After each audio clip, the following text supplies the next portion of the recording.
এরা তো ঘুমিয়ে আছে, পৌরকর্তারা সব কুম্ভকর্ণের ঘুম লাগিয়েছে। ঘুম ভাঙা পৌর প্রশাসন। অশোকনগরে বামেদের ডেপুটেশনে বাজল ডঙ্কা। উত্তর 24 পরগনার অশোকনগরে আজ বামফ্রন্টের পক্ষ থেকে অশোকনগর কল্যাণকর পৌরসভায় একগুচ্ছ দাবিতে ডেপুটেশন জমা দেওয়া হয়। গোলবাজার থেকে মিছিল করে কর্মীরা পৌরসভার মূল ফটকের সামনে পৌঁছে বেহাল রাস্তা, দুর্বল নিকাশি ব্যবস্থা, জল জমে থাকা সহ নানা নাগরিক সমস্যার বিষয় তুলে ধরেন।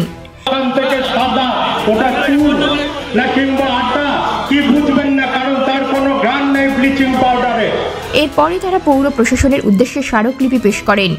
বামেদের অভিযোগ, প্রতিদিন সাধারণ মানুষ এই সমস্যার শিকার হলেও পৌরসভা কার্যকর পদক্ষেপ নিচ্ছে না। অন্যদিকে পৌর প্রধান প্রবোধ সরকার জানান, কোথাও কোথাও কিছু রাস্তা খারাপ বা জল জমে থাকতে পারে, তবে সমগ্র পৌর এলাকার নিকাশি বা রাস্তার অবস্থা বেহাল নয়। পৌরকর্তারা সব কুম্ভকর্ণের ঘুম লাগিয়েছে, না হলে রাস্তাঘাটের অবস্থা সবাই দেখছে। প্রধান প্রধান সড়ক, বাস রাস্তা বাদ দিয়ে যেগুলো আমাদের রয়েছে তার হাল কি, পাড়ার রাস্তার হাল কি, জঙ্গল হয়েছে মাথা সমান, ড্রেন দিয়ে জল যায় না। বর্ষাকে এই প্রথমবার হয়েছে, এখনো বাড়ি ঘরের মধ্যে জল ঢুকে আছে, রাস্তা জলের তলায়।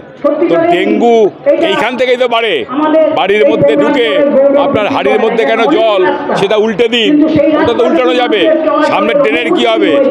এই সব দাবি নিয়ে এদের ঘুম ভাঙাতে এই ঢাক ঢোল ডাঙ্কা নিয়েই বামফ্রন্ট আজকে এসছে, যাতে এই শব্দে ওদের ঘুম ভাঙে কিনা আমরা দেখবো, না হলে পরবর্তী পদক্ষেপ করতে হবে।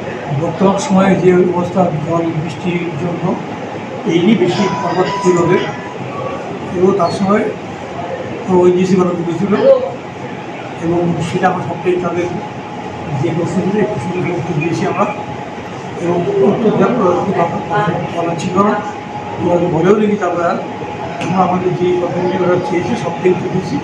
আর একটা ডিভিশন দিতে আসলে আমাদের দায়িত্ব ফিস করা, আমরা সবটাই ফিস করেছিলাম, এবং আমাদের যারা সরকারি ছিলেন তারা সকলেই কথা বলেছেন, এবং তার ফলে কোনো সমস্যা তৈরি হয়নি। এবং যারা এসেছেন তারাও তাদের প্রশ্ন করেছে, এগুলো আমরা বলেছিলাম যে কোথাও কোথাও আমরা ভুল কিছু দিয়েছেন, সেই ভুলগুলিকে আমরা ধুয়ে দিয়েছি সেখানে, যে এইগুলি সঠিক ব্যাপার নয়।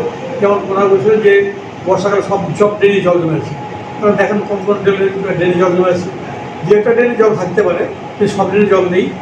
তারপরে যেটা বলছিল যে আমরা বাড়ি বাড়ি যে টাকা গভর্নমেন্টের কথা বাইরে টাকা নেই, ফলে একদম সত্যি কথা নয়, আমরা পুরো মিথ্যা করতে চাই, কারণ এটা আমরা গভর্নমেন্ট বলেছে, সেই জন্য আমরা 20 টাকা পার বাড়ি থেকে নেই, সেটা কোনো ট্যাক্স হিসাবে নয়।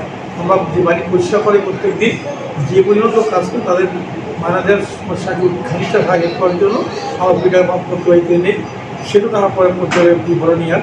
ফলে যেই ধরনের কথাগুলো বলি সবটাই আমরা দিয়েছি, সব কথাই উত্তর আমরা দিয়েছিলাম।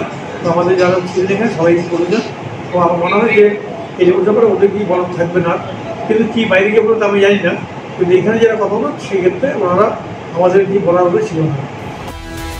ডেপুটেশন ঘিরে এলাকায় রাজনৈতিক মহলে চর্চা শুরু হয়েছে।